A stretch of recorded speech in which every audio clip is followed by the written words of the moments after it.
Acho que dá até pra colocar antes da gravação aqui, colocar já um spoilerzinho de leve, que é no meio do episódio tem um plot twist. No meio do episódio a cena muda completamente e vira de cabeça pra baixo. Então chegue até o meio do episódio pra você ver o supra-sumo, certo? Depois do rollout tudo muda, Léo. Depois do rollout tudo muda, exatamente. É vida real, né? Muito bom, muito bom. Olá, seja bem-vindo ao Love the Problem, o podcast oficial da Knowledge 21, ou K21 para você que já é da família.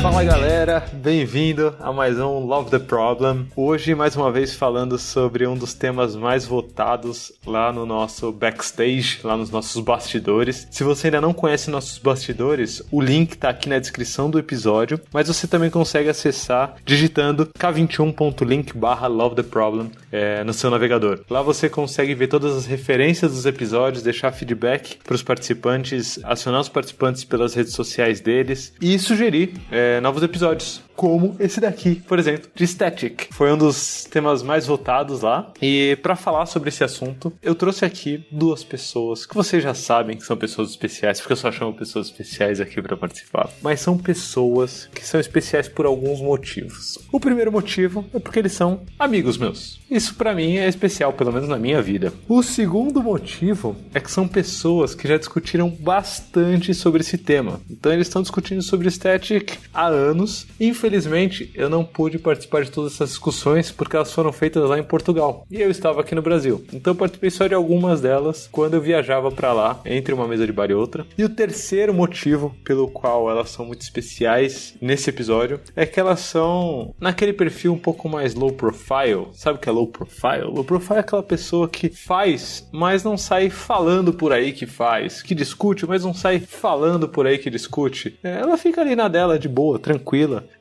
E aqui eu tô tirando eles um pouco aí dessa zona de conforto low profile deles e trazendo a público dentro do Love the Problem. Então temos aqui conosco Bernardo José. Fala, Bernardo, beleza? E aí, Lula, tudo bem? É um prazer estar aqui. Muito obrigado pelas palavras. Como tu falaste, somos amigos. E tantas conversas que tivemos em Portugal e também tantas experiências que dividi com outro participante que vai falar em breve dele. Então é um prazer estar aqui, sem dúvida. Muito bom. O Bernardo, vocês podem achar que ele é português por causa desse sotaque, ou talvez um pouco paulistano, ou talvez gaúcho, mas o Bernardo é do Pará. Ele é de Belém, é o segundo paraense seguido que a gente traz. A gente tivemos Manuel Pimentel no último episódio, agora temos Bernardo aqui, ó. A comunidade do Pará tá forte aqui, tá safo forte. Tá safo forte. Aqui dentro do Love the Problem. O próximo acho que eu vou ter que chamar o Breno, né, pra fazer 3 em sequência, assim, talvez. É verdade. Muito bom. E junto com o Bernardo temos aqui também Romeu Matos. Fala, Romeu. Fala, Lula. Fala, Bernardinho. Muito bom estar aqui. Fala quem tá ouvindo, eu também, o pessoal que tá ouvindo. Tô muito à vontade de estar aqui entre amigos do coração e falando de assuntos que a gente gosta de conversar, às vezes numa mesa de bar, às vezes por áudio, mas é muito bom estar aqui. Dessa vez a gente tá gravando, né? A única diferença é que agora a gente tá gravando. Exato.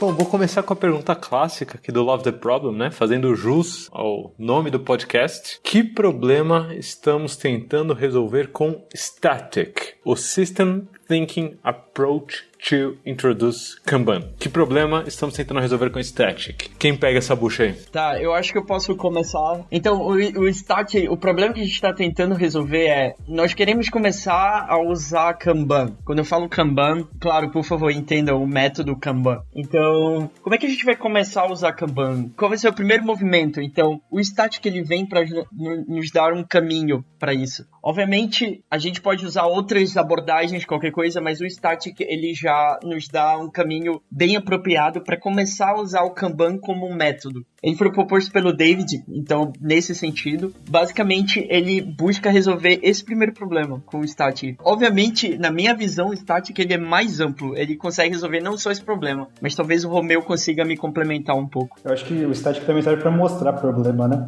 Ele mostra um monte de problema.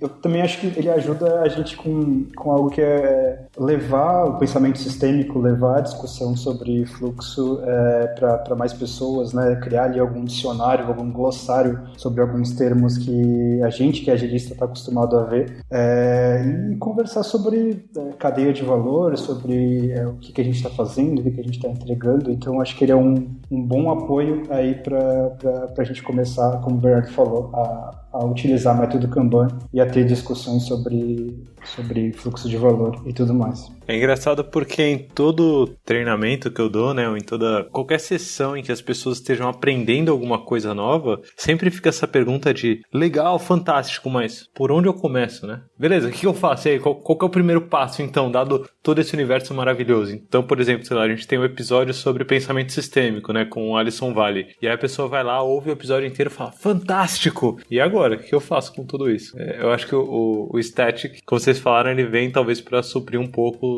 dessa dúvida, né? Eu gosto muito nas aulas do KMP1, né? Treinamento de Kanban.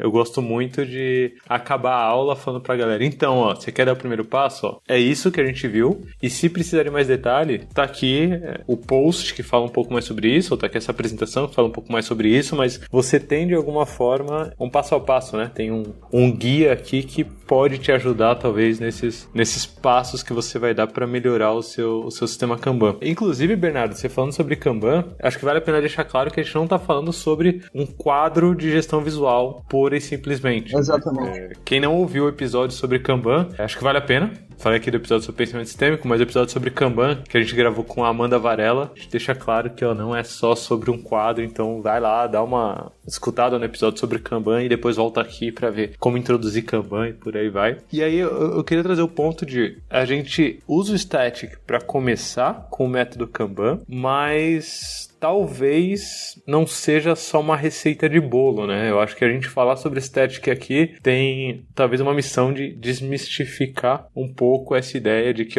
é só você seguir o passo a passo que vai dar aqui no resultado um sistema Kanban lindo, funcionando aí, rodando, e parabéns, você vai ser o as do Kanban assim que você seguir esses passos. Já que eu falei de passos, vamos só explicitar aqui os passos do Static, será que a gente tem de cabeça? Não, sem abrir referência, eu vou fazer a provão do Static, aqui o Enem do Static, vamos lá. Qual que é o primeiro passo? Vamos lá. Primeiro, o Bernardo está com cola, hein? Tá colando! O primeiro passo, eu acho que, sem dúvida, é identificar o propósito. Tipo, identificar qual é a visão do sistema. Então, basicamente, é entender o que é sucesso. Então, propósito, entender... Inclusive, propósito, Bernardo, é interessante porque conecta bastante com a essência do pensamento sistêmico. Acho que no episódio com o Alisson, a gente chegou a mencionar, né? Todo sistema, ele tem uma função, ele tem um propósito. E a gente não está falando de propósito utópico, né? Propósito viajado. A gente está falando do propósito do consumidor que utiliza esse sistema. Então, que funções que esse sistema deveria suprir para esse consumidor. Maneiro? Isso dentro de um serviço, né? Tem até um passo zero, que é identificar o que é um serviço, né? Se é um serviço mesmo, e aí identificar o propósito do consumidor. Depois de identificar o propósito do consumidor, qual que é a sugestão do Static aí? Então, o segundo passo, a gente identifica as insatisfações, basicamente. Insatisfações. Geralmente, nesse passo, a gente identifica insatisfações internas e externas. O que se diz? O que a gente sabe que são insatisfações nossas, né? Tipo, internas, em relação ao sistema, bottlenecks, enfim, já temos conhecimento, né? Insatisfações e também externas no sentido dos nossos stakeholders, né? Insatisfações temos no sentido dos atores envolvidos com o nosso sistema. Exato. E aqui eu queria só reforçar um ponto, né? Trazendo uma referência nossa, um amigo do coração, o João Reis, João Júnior aqui em Portugal. Ele usa muita analogia da cozinha para falar de Static, né? E nesse ponto, numa conversa que a gente teve sobre isso, falou que as insatisfações mais importantes são a de quem está fora, as externas, né? Mas não, é quem está cozinhando, quem está lá preparando a sua refeição. Se tem insatisfações, isso vai influenciar diretamente no serviço que você está oferecendo. Então, não negligencie insatisfações internas nesse ponto também é algo que é importante para se conversar sobre isso, sobre insatisfações, tanto externas, que são importantes, elas podem mover muitas alavancas, mas as internas também, com certeza. Mesmo porque, Romeu, tem uma frase muito boa do Peter Senge, na quinta disciplina, que ele fala, se você empurra um sistema, o sistema te empurra de volta, né? Então, as insatisfações para mim são o gancho para você conseguir ver aonde as pessoas que fazem parte daquele sistema conseguem puxar melhoria, sem você precisar ficar empurrando melhoria e falar, faz assim ou faz assado. Se a pessoa tem uma dor, assim que você mostrar um possível remédio, ela mesma vai pegar e vai tomar, né? Esse entendimento do que sente o trabalhador é fundamental, porque não dá para você colocar um sistema puxado, né, que é o que propõe o Kanban, de uma forma empurrada. Então fica aí a reflexão, se você estiver empurrando o Kanban goela abaixo, tá estranho, porque não é isso que você tá ensinando, certo? Exato. Terceiro passo. Vamos lá, Bernardo tá com a cola, vergonhosamente com cola na mão. Terceiro passo. Só pra garantir que eu tô certo, só pra garantir. O terceiro passo é analisar a demanda. Quando a gente fala de demanda, a gente fala muito de arrival rate, né? O que é demandado pra gente, o número de pedidos. A gente até discutiu isso em Portugal, porque demanda em Portugal não é uma palavra muito comum no português de Portugal. E lá a gente fala número de pedidos, requisições, enfim. Então, basicamente, esse passo é um passo mais de olhar para o atual cenário e ver o quanto de demanda nós temos, como está nosso sistema em relação a requisições. E também entender um pouquinho da natureza delas, né? Onde é que elas surgem e o que elas têm em comum, o que elas têm de diferente. Esse é um momento de começar a olhar as demandas que a gente tem e talvez começar a separar o joio do trigo ali, entender quais são diferentes, por que natureza que elas são diferentes, de conversar sobre isso. Dava pra gente fazer pensando aqui, né, pensando um pouco mais longe, dava pra gente fazer um post só com perguntas boas a se fazer durante esse processo, né, de introdução do método Kanban. E aí já me vieram duas aqui na cabeça, enquanto vocês falavam, que é sobre o trabalho que tá rolando, assim. Eu acho que tem duas perguntas boas, e aí dá pra fazer uma versão informal. A primeira pergunta é, que porra é essa? Então você pergunta, que porra é essa aqui desse trabalho, né? Tentar entender que tipo de coisa que é essa daqui que a gente tá fazendo e distinguir banana de maçã. E a segunda pergunta é, de onde veio essa porra? Tipo, da onde chegou, sabe? Que tiro foi esse? Da onde chegou esse item aqui pra gente trabalhar? Nesse passo aí, acho que são talvez perguntas interessantes a se fazer para quem tá trabalhando no sistema, né? Boas provocações. E esse passo também eu acho que é muito importante para refletir sobre o propósito. Se o que a gente tá fazendo, se as demandas que nós temos são alinhadas com o nosso propósito, que é o primeiro passo. Porra, sensacional. Outra coisa muito importante também. Se não tiver, a lixeira é um bom artefato a ser utilizado aí, né? Amassar aqui, ó, o item, jogar fora, apertar o delete aí, se não tiver muito alinhado com esse propósito do consumidor. Muito bom. Primeiro, segundo, terceiro, quarto passo. Qual que é o quarto passo? O quarto passo é analisar a capacidade. Então, já que no terceiro a gente tem a noção da demanda, no quarto a gente tem a noção do quanto que a gente consegue entregar, qual é a nossa capacidade, olhar para o nosso sistema e ver como é que está o nosso delivery rate, digamos assim. Então, o quarto passo, ele é voltado para a capacidade. A gente já começa um pouco a refletir sobre o fluxo, métricas de fluxo, lead time, throughput. Então, o quarto passo envolve basicamente isso. Exatamente. E perguntas, né? O Lula provocou a gente contra perguntas e aqui tem perguntas muito simples a se fazer, né? Como, por exemplo, quantas demandas você tem agora, né, na sua mão? Quantos trabalhos você tem agora, ou quantos trabalhos você terminou na última semana, né? Eu e o Bernardinho, eu lembro da gente rodar um pouco dessa conversa em setores fora de TI, né? Então, esses setores são os melhores pra gente treinar essas perguntas, né?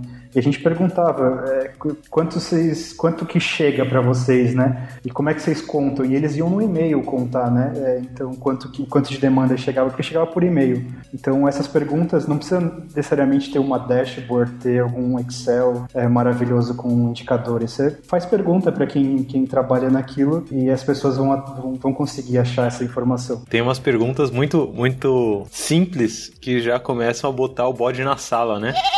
O problema começa a emergir, né? Eu lembro que teve uma vez que eu perguntei pra galera, quantos itens desse tipo aqui vocês entregam por semana? Aí eles falaram, uns 30. E aí a gente já tinha visto no passo anterior que chegavam pelo menos 50. Então, tipo, por semana já tá sobrando 20, sabe? Por semana já ficam 20 estocados ali. E é isso que a gente tá falando sobre capacidade, né? Do tipo, cara, quanto espaço a gente tem pra colocar trabalho aqui dentro? No episódio sobre agilidade agnóstica, no domínio organizacional, que gravamos com o Rafa Albino e Rafa Cáceres, a gente fez uma comparação com uma padaria, né? Então, se fosse uma padaria, provavelmente a maioria das empresas ia estar completamente bagunçada, assim, com farinha pra todo canto, vazando aqui, pão no chão, a galera pegando e botando em cima da mesa. Só que o nosso trabalho é invisível, né? Então, se o nosso trabalho fosse visível, a pergunta que conta a capacidade é, beleza, qual que é o tamanho do nosso forno? Qual que é o tamanho do nosso espaço aqui físico? Qual que é o tamanho do nosso estoque? Quanto de farinha a gente consegue colocar no nosso estoque? E ver qual que é a capacidade. Como o nosso trabalho não é físico, a gente tem que fazer algumas perguntas e tentar enxergar o máximo possível. E esse quarto passo ajudou bastante. Quinto passo, Bernardinho. O quinto passo, a gente começa a refletir um pouco sobre o workflow. Então a gente começa a olhar, digamos, o nosso rio. Eu gosto muito de ver o sistema Kanban como um rio. Eu acho que isso talvez seja muito comum para quem acompanha o Lula, o Romeu e todo mundo aqui do podcast. Então eu gosto muito de ver o sistema Kanban como um rio. E nesse passo a gente começa um pouco a entender melhor esse rio. A gente começa um pouco a entender como é que funciona esse workflow, basicamente. Muito bom a imagem, a famosa imagem do True Agile, né? A famosa imagem ali da K21. Qualquer um que já viu qualquer apresentação na vida da K21 já deve ter visto essa imagem. De qualquer jeito, Bernardo, tô colocando essa imagem também aqui no nosso backstage, aqui nos nossos bastidores, k21.link/lovetheproblem. Você acha aí a famigerada imagem que o Bernardo está citando pra gente conseguir ver o ponta a ponta, né?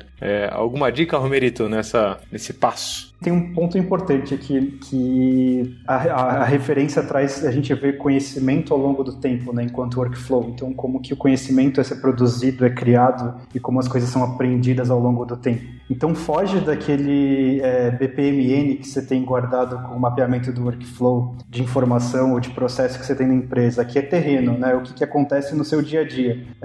Uma tática, né, que a gente usava para aproximar as pessoas das discussões de workflow é meio que vamos validar se o que a gente tem no nosso quadro ou no nosso Gira Project ou algo assim é a realidade. Então aqui é onde a gente começa a trazer conversa sobre realidade, sobre o que acontece para o nosso trabalho fluir, quais são os passos, os mais importantes, a gente destaca aonde tem passagem de bastão, né, que é algo muito comum em fluxo de trabalho do conhecimento, né, e é aqui onde a gente conversa sobre isso. Então esqueça os mapas que você tem até agora. Acho que a grande dica vá pro terreno, assim, comece a olhar o que realmente acontece. Preste atenção nas filas, né? Filas, mapeiem filas que estão em todos os lugares. Exato. Sexto passo, Bernardinho. Então, o sexto passo, a gente começa a entrar um pouco mais no workflow, de uma forma um pouco mais detalhada. Então, a gente começa a identificar as classes de serviço desse workflow. Vocês me permitem pular esse passo de classe de serviço? Eu acho que dá um episódio inteiro só sobre classe de serviço.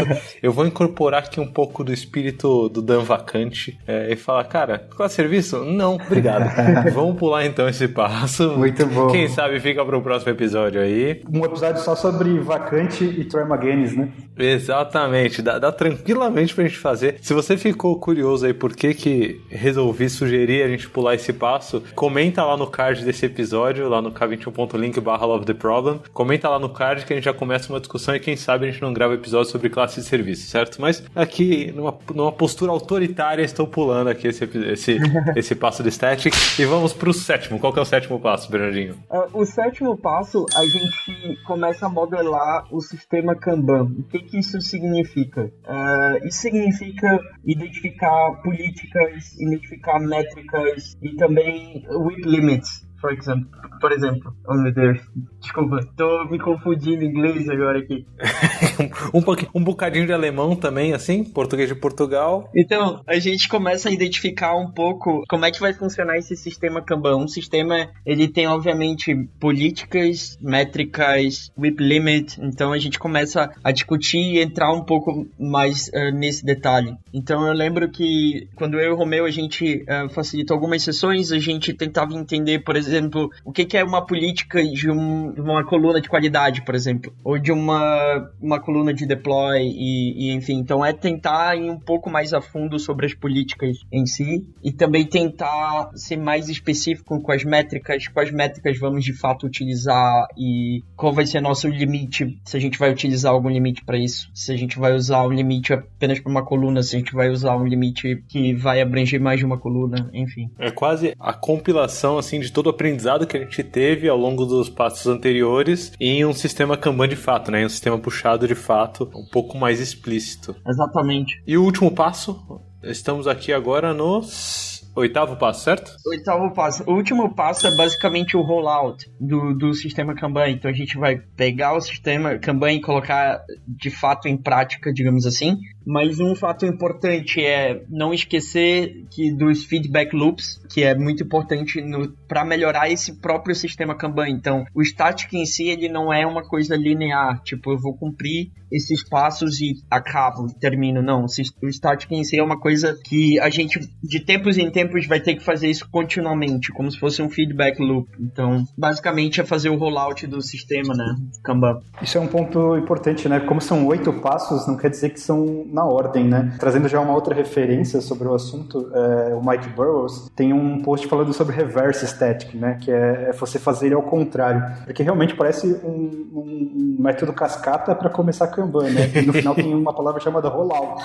Então a gente fica, que coisa é essa, né? No final ainda faz rollout. Então o Mike sugere que a gente faça ao contrário, o static, né? E que a gente comece pelo Kanban que já existe e vá conversando sobre ele, assim.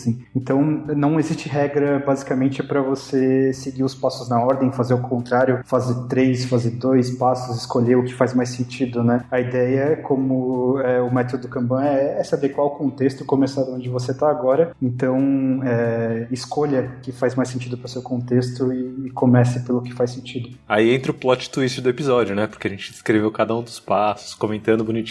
Agora a gente fala, foda-se os passos!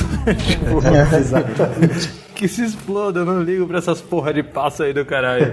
E aí a gente começa a falar um pouco mais sobre vida real, né? Como funciona isso no nosso dia a dia, porque o nosso dia a dia não é linear, né? Nosso dia a dia não é roda 1, 2, 3, 4, 5, 6, 7, 8 e voilá, temos. Não, o dia a dia é muito mais complexo que isso, então vamos falar agora sobre vida real, que é o que importa. Plot twist total, hein? Espero que as pessoas não tenham ficado frustradas, né? De ouvir 8 passos e depois... Mas, só pra deixar claro aqui, se você quer saber mais sobre cada um desses passos e tudo mais, tem o livro do Mike Burrows, que é o Kanban from Inside, que eu acho que é a primeira referência um pouco mais completa sobre static que teve. No Essential Kanban Condensed, que é um livro que você consegue baixar gratuitamente, a versão oficial, traduzida pelo nosso querido José JR, da K21. Você consegue baixar o Essential Kanban Condensed e também dar uma olhadinha lá, tem o static e tal, dentro dele. Mas eu tentei trazer um pouco da realidade do static aplicada dentro de um post no blog da K21, há uns anos atrás, que a galera geralmente consulta bastante e curte, que também vai estar nas nossas referências lá no k21.link/Love the Problem. Você entra lá e vê as referências, mas vamos deixar esse passo a passo para esses posts, para esses livros e tudo mais, porque aqui a gente quer falar de realidade. Eu quero a verdade aqui, eu quero o que acontece na vida real. Então minha pergunta para vocês é, qual que foi, falando português de Portugal aqui já, apesar de Bernardinho estar na Alemanha nesses tempos, mas o Portugal ainda mora no seu coração, né, Bernardo? Então, qual foi a cena em Portugal, ou a cena no Brasil, né? Não sei onde vocês conheceram, que fez vocês começarem a investigar um pouco mais, experimentar um pouco mais static? De onde surgiu essa necessidade na vida de vocês? Então, basicamente, ainda no Brasil, vi uma palestra no Caipira Ágil, do Rafael Jaguar, e tive um primeiro contato sobre static, e foi bem interessante. E quando eu me mudei para Portugal para trabalhar lá, encontrei um grupo de Agile Coaches que já estava começando a falar sobre Kanban e sobre essa realidade de, ok, a comunidade aqui é muito Scrum, a empresa aqui é muito Scrum, Scrum, talvez vamos pensar como a gente pode usar mais o Kanban aqui e mudar. Então, naquela ocasião, o grupo de Agile Coach estava começando a falar um pouco como a gente pode começar a usar Kanban. Então, a gente começou a discutir muito sobre Static. Então, foi um pouco desse contexto do meu contato com o Static. Tipo, existe o mundo além do Scrum, né? Tipo, a gente não precisa ficar limitado necessariamente ao Scrum. Inclusive, você falou de uma sigla, Bernardo, que tocou meu coração, confesso, que em algum momento surgiu até a ideia de, ao invés de ser System Thinking Approach to Introduce Kanban, vocês trocaram o K por F, né? Como que ficou? Então, a gente estava conversando sobre isso, que a gente falou, a gente não quer mudar todos os times para Kanban, porque a gente acha que também não faz sentido, muitos times estão super bem e maduros, mas a gente sempre a gente acredita que alguns passos do Static são realmente importantes, independente do método, seja Kanban, seja Scrum. Então a gente falou, por que a gente não chama Static de Startive, com Flow no final, ao invés de Kanban no final, a gente apenas renomeou com Flow. Porque era uma discussão nossa que a gente percebeu que as etapas do Static, elas tinham valor também nos times que usavam Scrum. E então a gente percebeu que é uma coisa mais de um pensamento sistêmico e não só, vamos... botar um método, né, pra rodar. Perfeito. Faz até parte de um pouco, acho que do que eu discuti com a Amanda no episódio sobre Kanban, que é não necessariamente a gente precisa falar sobre Kanban, né? Depois que você começa a usar bastante, entender um pouco mais do que tem por trás do método, você acaba enxergando em tudo, né? Kanban aqui e ali. E você não precisa ficar falando sobre Kanban. Inclusive, você não precisa ficar falando nem sobre Static, né? Não precisa falar, mandar lá no invite, né? Galera, vamos rodar hoje uma sessão de Static. O pessoal vai lá e vai falar, quê? Foda-se, não quero nem saber o que é Static. Agora, se você começar a ter uma noção um pouco mais de fluxo, ao invés do método em si, e pensamento sistêmico, isso ajuda bastante. Romerito, como você conheceu Static? Qual foi o primeiro contato? Qual foi Foi numa sessão de Static? Como você conheceu o Static? Não, acho que foi mais legal que isso, assim. Foi através do Matheus Mazork, que trabalha aí no Brasil. A gente tava começando a trabalhar comigo. E aí ele chegou assim, ele agilista também. Voltei de um café agora com o designer da equipe, aí a gente rodou um Static lá com ele, foi legal, eu descobri isso e aquilo, assim. E aí o primeiro contato que eu tive com o Static foi que não sabia muito bem o que era, mas era algo que ele fazia com café. E quando eu cheguei para trabalhar com o Bernardo, com o João, eles já estavam conversando sobre isso há mais tempo que eu. E aí eu chamei o Bernardo para me ajudar a entender, a experimentar o que era, e foi aí que eu comecei a praticar e entender melhor o que era, assim. A gente fazia muito em reunião, né, sessões de Static, como a gente chamava, que eram reuniões que a gente às vezes levava 4 horas, 8 horas, esse dividia em dias para passar os passos do Static. E aí tem muito aprendizado sobre isso também. Meu primeiro contato foi como algo que se fazia em café. Meu primeiro experimento foi algo que se fazia numa sala de empresa durante 8 horas. Mas aí, até chegar nisso, tem muita coisa. É engraçado que quando você fala, acho que você falou uma frase aí do tipo, foi em algumas reuniões para rodar os passos, isso daí já vai apertando o coração um pouco, assim, né? Você pensa, reunião, para rodar os passos, E eu acho que isso faz parte um pouco das cicatrizes, né, que a gente tem, assim, porque quando você tem contato com o método, a primeira coisa que você quer fazer é experimentar, só que você tá ali sem saber muito bem como, então acho que o Static é muito trivial, assim, tipo, conheci, é assim, beleza, deixa eu marcar uma sessão e rodar esses passos com a galera, mas é muito engraçado que você teve a experiência contrária no começo, né, com o Mazor, que você, tipo, tô aqui no café, trocando ideia e falando sobre o nosso sistema de trabalho, nosso fluxo e pensamento sistêmico aplicado a ele, por aí vai. Sensacional. Eu acho que eu vou lançar um movimento aqui. Foda-se os passos do Static, foda-se as sessões de Static, foda-se o workshop. Calma, gente, é brincadeira. Eu sei que às vezes faz mais sentido rodar com sessões, faz mais sentido rodar com workshops, né? Acho que vocês experienciaram bastante disso lá em Portugal. Juntos, né? Sim, a gente vendia muito isso como uma solução para escala, né? A gente conseguir falar de fluxo, falar de visão sistêmica para muita gente e usar essas sessões para isso, para escalar e trabalhar em muitos lugares.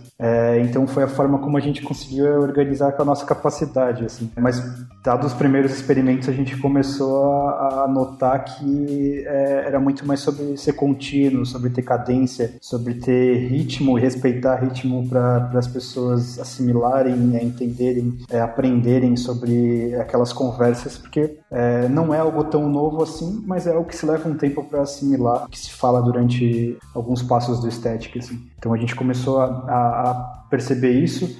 Muita gente que vinha do Lean já associava muito com Value Stream Mapping também, era algo que a gente começou a ver na época, e a gente começou a aprender muito sobre tudo isso, né? Mas acho que o principal aprendizado que a gente pode entrar até um pouco mais é sobre isso, sobre fazer sessão, sobre fazer workshop de Static, sobre pensar em rodar os passos, sobre rodar a quantidade, né? Quantos Statics você já rodou? Vou rodar Static em todas as equipas que eu tô trabalhando agora, e aí você tinha 9, e aí você rodava 9 Statics, e aquilo começa a virar o seu critério de sucesso, né? Põe no currículo, né? Já rodei 18 sessões de Static. Exato. A cada sessão põe no LinkedIn. Com todos os passos, inteirinha, completinha, com milha, ervilha ali. Não. Exato.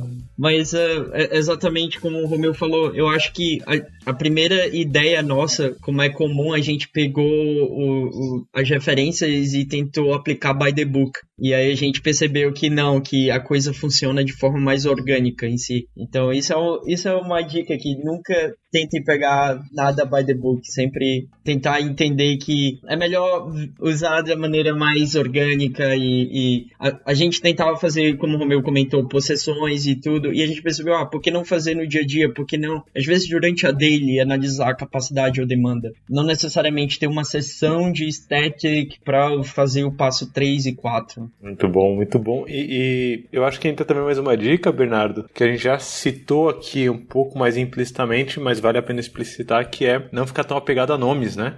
Do tipo, vou rodar static, ou vou introduzir um método Kanban, ou vou fazer isso. Geralmente, se você pegar só pela dor das pessoas, né, pelas insatisfações delas, e começar a dar soluções práticas, isso vai ser muito mais efetivo do que você sair falando, vamos usar o método tal, sem que as pessoas nem sabem direito o que é o método tal. Então, acho que nem falar de static. Minha sugestão, nem fala de static. Só tenta entender quais são os problemas e tenta ir resolvendo. E aí, pegando a dica do Romeu e do Bernardo aqui, numa cadência um pouco mais regular. E já que a gente tá falando de resolvendo, vou colocar polêmica aqui. Polêmica! O quanto resolve mesmo? O quanto static resolve de fato, assim? Qual que é a efetividade do static? Eu acho que pegando um pouco o gatilho do que a gente tava comentando, o static ele não vai resolver teus problemas em 1 ou 2 dias. Ele pelo contrário, ele vai te mostrar que tu tem problemas, né? Então, tipo, como quase tudo no método Kanban, é uma coisa que tu vai visualizar, assim. A primeira coisa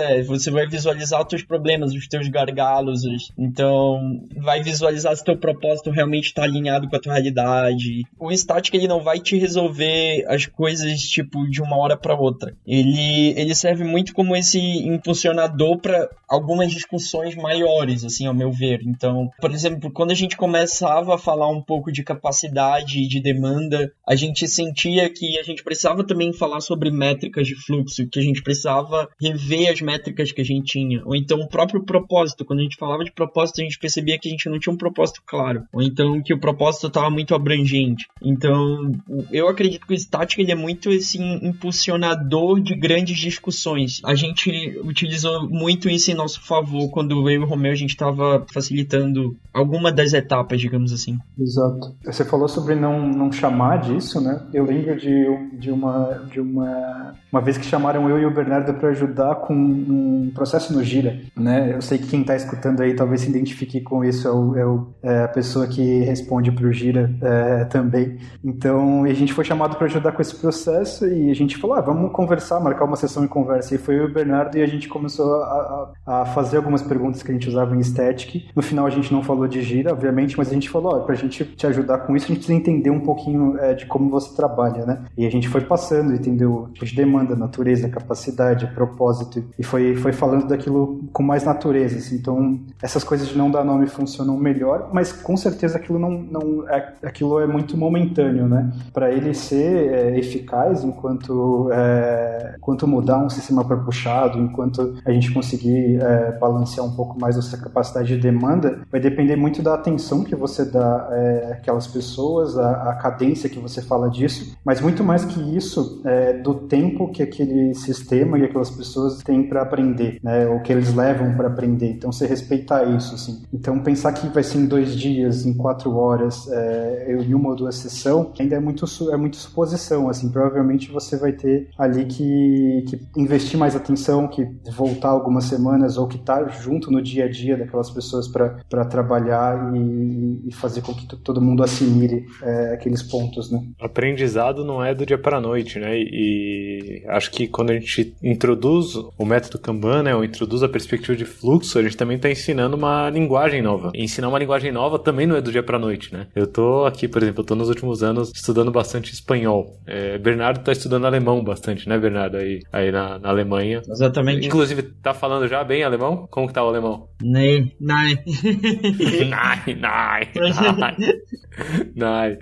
Então, não é do dia pra noite, e também não é... As pessoas não aprendem a falar uma nova língua entendendo como funciona a língua no detalhe, né? Assim, não é vendo gramaticalmente como são compostas as palavras, o radical e o prefixo e o sufixo que você vai aprender a falar uma língua. Você aprende a falar uma língua falando, né? Praticando. E você não pratica tudo de uma vez só. Não é em uma sessão, 2 sessões, 3 aulas, né? É um pouco de teoria junto com prática, só que nessa cadência que o Romeu tá falando. Eu acho que essa analogia é muito boa. Inclusive, essa analogia pode estar no post de Static, lá do blog da K21. Vou pensar em complementar esse post, ou até lançar mais um post, que eu sei que o Bernardo já tem aí engatilhado um materialzinho bom, construído junto com o João, com o Romeu aí, com o Rui. Sim. Quem sabe não vem um novo post aí sobre Static no blog da K21, né? Estamos preparando aí. Mas eu queria dedicar esse finalzinho aqui do episódio, chegando aqui aos finalmentes, eu queria fazer um experimento quanto a um possível próximo episódio que a gente vai gravar, ainda sobre esse tema de fluxo, Kanban e por aí vai, que é as cagadas que a gente já fez nessa vida, né? Então é o hashtag fail aqui. Então eu queria que cada um contasse uma cagada aí que já fez com Static na vida. Quem começa? Só pode uma. É por restrições de tempo, Romeu, mas a gente vai ter um episódio exclusivamente para cagadas e vou chamar vocês. Pô, já que temos muitas, eu tenho bastante aqui na bagagem também. Vamos lá. Então, a primeira que eu acho que a gente já falou, só para reforçar, é achar que vai ser uma sessão, 2 horas, 4 horas que você vai introduzir pensamento sistêmico, discutir value stream com as pessoas e que vai ser tudo muito lindo. Provavelmente não vai. Então, essa foi a primeira cagada e posição que eu tinha. Mas acho que a que ficou mais evidente de aprendizado com cagada é Static a nível de time, né? A gente pensava só a nível de time, a gente rodava Static com times de desenvolvimento de produto, né? E a gente começou a ver com os Statics, por exemplo, quando a gente vai falar de insatisfações, padrões, né? E para resolver e para atacar esses padrões, a gente precisa começar a pensar sobre fluxo, sobre Kanban, ou sistema puxado, ou o que for, além de times, né? Então, acho que a cagada foi talvez pensar em Static só como times. Acho que é isso que eu tenho, que eu demais destacaria. Fica até a referência aqui, Romeu, acho que eu vou deixar 2 referências sobre isso. Sensacional aprendizado, que é o livro do Klaus, o Repensando a Agilidade, que acho que ajuda muito a sair dessa visão simplesmente de times, né? E aí junta aí A mais B, né? Static com essa visão do Klaus, o Repensando a Agilidade, e tem a possível correção dessa cagada, que é muito comum, já cometi também várias vezes. E tem o episódio sobre Flight Levels também, né? Acho que é o episódio 5 aqui do Love the Problem, que é sobre Flight Levels. Recomendo bastante ouvir o episódio e ver as referências também dele. Não vou nem falar do treinamento de Flight Levels, tá? Porque no episódio a gente fala e tal, mas fica aí a dica também de leve, assim, mas vou colocar aqui nas referências também o Klaus e o episódio sobre Flight Levels. Bernardinho, cagadas com Static. Eu acho que uma cagada é não ter todo mundo na sala. Por exemplo, às vezes a gente rodava Static e não não estavam todos na sala. Quando eu digo todos, eu digo tipo Product Manager, Product Owner, ou não sei, ou um desenvolvedor que também é parte do time e não estava lá. E esse tipo de discussão eu acho que era muito válida, ainda mais quando a gente, por exemplo, quando a gente falava de produto e de insatisfação externa. Se o PO ou se alguém de produto não tivesse lá, era algo muito vazio, então a gente acabava, tipo, não dando a devida importância para isso. Então, assim, eu acho que é importante ter todo mundo na sala, todo mundo ter voz, e às vezes a gente, que nem o Romeu falou, acho que no início a gente tava mais, ok, vamos seguir os passos, vamos rodar, então a gente acabava não vendo esses pequenos detalhes, mas, por exemplo, ter todo mundo numa discussão dessa é muito importante, as diferentes perspectivas, e eu acho que às vezes a gente fazia essas cagadas, tipo, ok, quem tiver agora, vamos, e, enfim, obviamente, às vezes é difícil reunir todos, mas, por exemplo, esse caso de produto é um caso clássico nosso, sim. Bom, muito bom. Também já incorri nesse, inclusive, Bernardo, nesse daí, eu falei bem rápido, porque eu fiz um experimento para um serviço que tinha, sei lá, 20 pessoas envolvidas, eu peguei só uma pessoa desse serviço e tentei rodar o static só com uma pessoa. Uhum. Foi muito eficiente, a gente fez muito rápido, assim, e saiu um sistema ali interessante que nunca foi usado por ninguém, porque ninguém via valor nisso porque não participou dessa porra. Então falei rápido, mas é um belo aprendizado, assim, envolva as pessoas que fazem parte desse serviço, né, e se possível stakeholders e por aí vai. Não negligencie o passo 1 lá, né, o entenda o propósito do seu cliente. Acho que tem a ver com isso também, né, o Bernardo falou do Product Owner, que é geralmente quem às vezes consegue trazer isso mais à tona pra gente, mas é muito comum essa parte de negligenciar o propósito do cliente. Não, vou falar de capacidade porque aqui eficiência é o que eu conheço. Vai direto falar de capacidade de demanda e negligencia o passo 1. Então o passo 1 é super importante porque sem ele você não consegue, vou falar do que o Bernardo comentou, de linkar o tipo de demanda com o propósito. Será que a gente está trabalhando no que é certo? Né? No final das contas a gente quer esse tipo de discussão. Então não negligencie o passo 1, é uma dica, é um aprendizado importante que a gente teve. E ao mesmo tempo também não tenta resolver o propósito do consumidor em uma sessão de 1 hora, né? Isso daí demora tempo até você conseguir essa empatia, né? Então fazendo um merge aqui, eu vou até trazer minha cagada aqui fazendo um merge das de vocês, porque tem bastante a ver, que eu acho que tem... O Marcelo D2 tem aquela música Procura da Batida Perfeita, né? Uhum. Ali. E a minha cagada tem a ver com a procura do sistema perfeito. Eu peguei pessoas que não conheciam nada do método, assim, e aí fui no static de passo a passo aqui e tal, ensinando Kanban e tal, algumas sessões aqui e ali, e no final, cara, saiu o sistema perfeito. O sistema perfeito na minha cabeça, né? Porque no dia a dia não foi nada daquilo. No dia a dia as pessoas não estavam com a realidade tão preparada para lidar com um sistema complexo do jeito do sistema que saiu. Então essa procura do sistema perfeito, eu acho que eu citando o D2 aqui é até interessante, porque essa procura da batida perfeita não é que ele quer sair, tipo, do álbum dele ou da música dele com a batida perfeita. Ele tá curtindo essa procura, tá ligado? Então, curta essa procura pelo sistema perfeito, mas você não vai chegar nele. Muito menos em algumas sessões de static, sabe? Esquece disso. E foi engraçado porque depois de uns meses, eu voltei lá pra pegar feedback, né? Pra saber como estavam as coisas. Eu falei, e aí? O que ficou, né? Do que a gente falou e tal? Ajudou? Não ajudou? Funcionou? Resolveu? Não resolveu? Né? Ver a eficácia das coisas. E aí as pessoas estavam, tipo, meio tristes assim, porque falaram, ajudou bastante, mas você vai ficar bravo com a gente. Eu falei, por que eu vou ficar bravo? Eu falei, então, sabe aquele quadro que a gente tava na parede lá?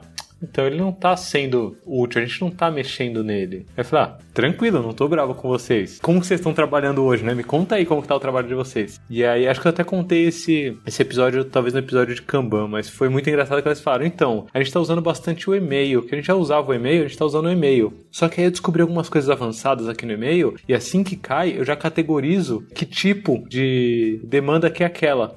Então eu já tenho aqui minhas tags, e eu já categorizo o tipo de demanda. E aí na minha inbox, eu já tenho categorizado os tipos de demanda, a quantidade por cada um, e eu já vejo se está muito grande ou se não está grande. E aí eu vou dando vazão para essas demandas aí, conforme está na minha caixa de e-mail e conforme cada um dos tipos. E eu vejo também a urgência dela, se é mais urgente, se não é. Eu falei, que lindo! Tipo, cara, é um sistema que tá tirando muito proveito de tudo que a gente aprendeu e que tá funcionando para vocês. Foda-se o quadro, foda-se o que a gente planejou de ser a coisa mais perfeita do mundo, sabe? Então, o sistema perfeito não é esse que tá na cabeça de vocês, e muito menos o resultado do seu stat. O sistema perfeito ele vai vir da vida real e de cadência, de você ir melhorando dia após dia e pegando o que você conseguir aprender, certo? Então, não tentem encontrar do dia pra noite o sistema perfeito. Ele não vai existir. Essa é a minha principal cagada, que no final até que não foi tão cagada assim, né? Você viu que bastante coisa ali que a gente discutiu ficou, e já ajudou bastante no fluxo dessas pessoas.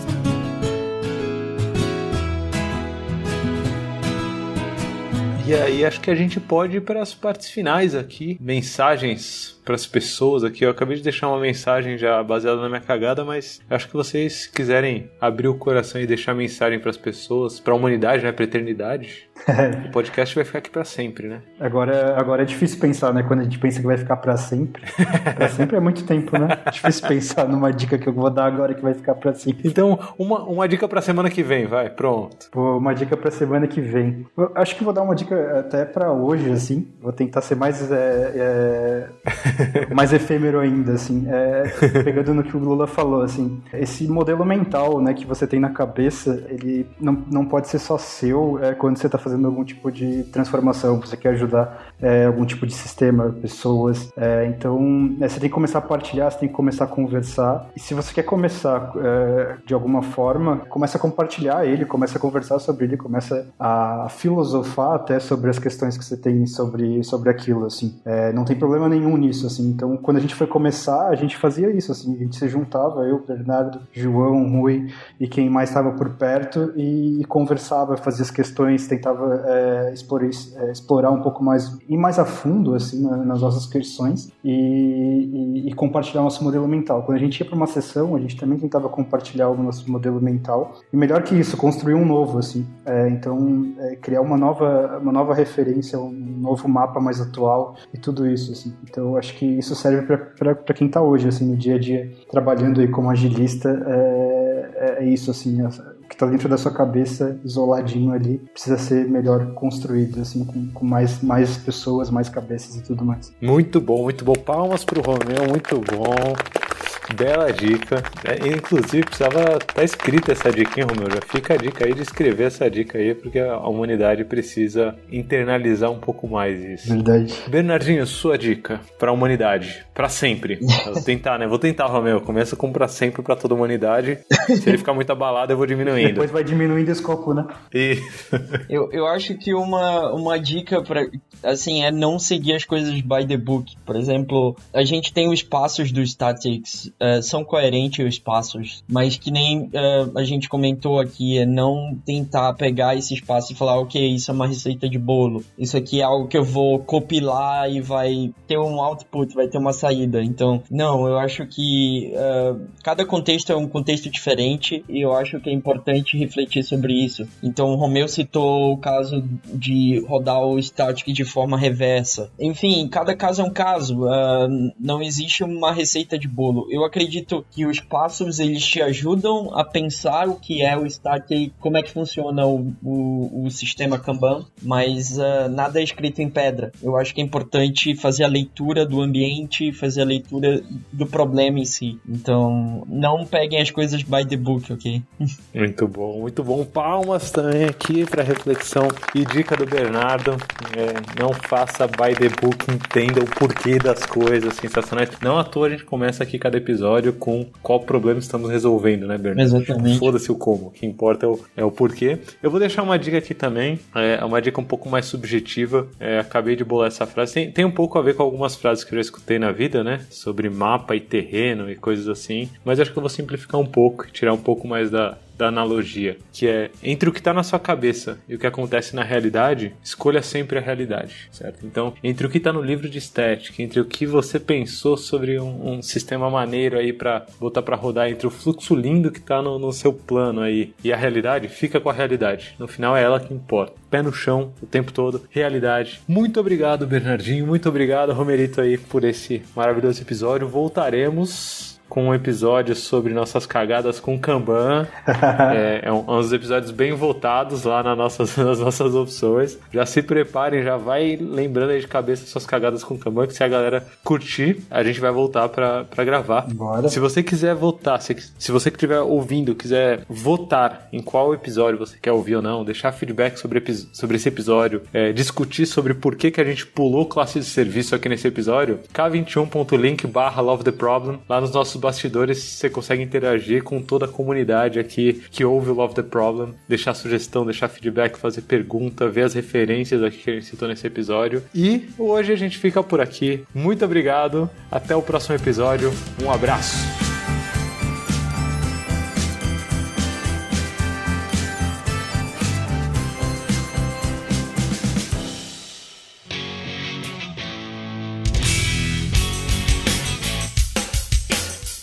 Você acabou de ouvir mais um episódio do Love the Problem. Esse podcast chega até você com o apoio da Knowledge 21. Confira mais um k21.com.br.